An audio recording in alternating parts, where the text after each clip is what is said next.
কথায় আছে, ইচ্ছা থাকলে উপায় হয়। এই প্রবাদকে নিজেদের জীবনে সত্য প্রমাণ করেছেন প্রতিবন্ধী শিক্ষার্থীরা। শত প্রতিকূলতাকে পেছনে ফেলে উচ্চতর পড়াশোনা করছেন তারা। বিশেষজ্ঞরা বলছেন, প্রতিবন্ধীদের জন্য বিশেষ স্কুল ও সমন্বিত শিক্ষা কার্যক্রম চালু করা গেলে সবার জন্য শিক্ষার সমান সুযোগ নিশ্চিত করা সম্ভব হবে। প্রতিবন্ধীদের নিয়ে এমদাদুল হকের ক্যামেরায় মোস্তাফিজুর রহমানের 2 পর্বের ধারাবাহিক প্রতিবেদনের আজ দেখুন প্রথমটি। সমাজের নানা বঞ্চনা, শারীরিক বাধাকে পেছনে ফেলে এরা এখন বিশ্ববিদ্যালয়ের গণ্ডিতে। আর 10 জনের মতো জীবনযাত্রা স্বাভাবিক ছিল না সাইফ, মুশফিকা, ইবনু আহমেদ ও রীতির। জীবনের সেই অন্ধকার সময়কে পেছনে ফেলে এখন তারা আলোর পথে যাত্রী। তারা এখন ঢাকা বিশ্ববিদ্যালয়ের শিক্ষার্থী। এদের কেউ শারীরিকভাবে অক্ষম, কেউ কালার ব্লাইন্ড, কেউ বা চোখে দেখেন না। শারীরিক এসব বাধাকে উপেক্ষা করে সমানে এগুলো এখনো পথ অনেক বাকি। আর সে পথে বাধাও একেবারে কম নয়। ক্লাসের মধ্যে স্লাইড চলছে, সো স্লাইডটা তো আমি দেখতে পাচ্ছি না। তাহলে স্লাইডটা হচ্ছে যে আমাদের জন্য রিড আউট করে দেওয়াটা যে ইম্পর্টেন্ট। ভিজুয়াল ইম্পেয়ারমেন্ট বা ওভারঅল ডিসেবিলিটি আমগুলোকে ডিফাইন করি, তখন আমরা বলতে চাই যে আমাদের ডিফারেন্ট কিছু ফ্যাসিলিটিস প্রয়োজন। যেই ডিমান্ডগুলো সেগুলো আসলে ফুলফিল হচ্ছে না। আমাদের কোনো গেটে কোনো সিঁড়িতে ধরার কোনো স্পেস নাই, কিংবা কোথাও কোনো র্যাম্পও নাই। সেক্ষেত্রে দেখা যায় যে আমার কোনো ফ্রেন্ডের আমার হেল্প নিতে হয় সিঁড়িতে ওঠার সময়।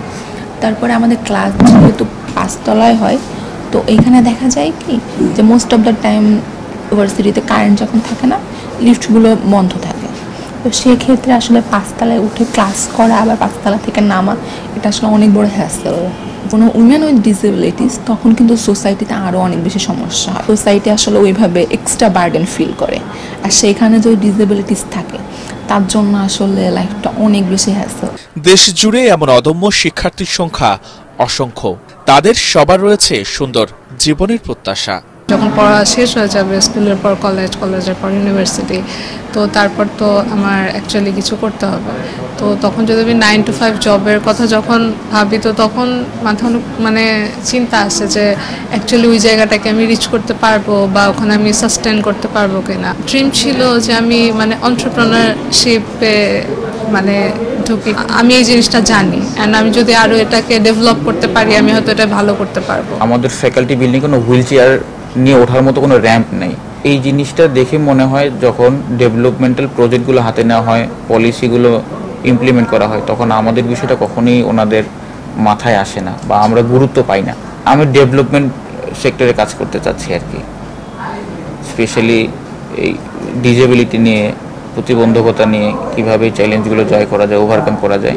পরিসংখ্যান বলছে মোট জনসংখ্যার 8 থেকে 10 ভাগ প্রতিবন্ধী। তাদের জন্য বিশেষ স্কুল ও সমন্বিত শিক্ষা কার্যক্রম চালুর পরামর্শ সংশ্লিষ্টদের।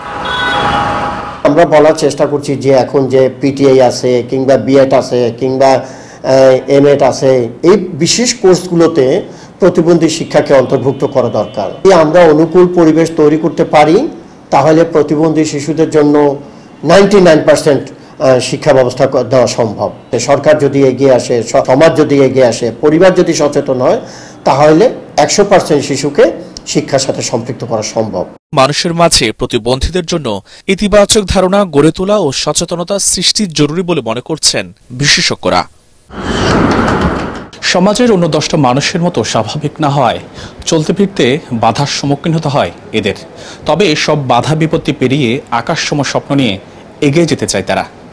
শিক্ষা রঙের আগিয়ে কাজ করে যেতে চান দেশের তরে।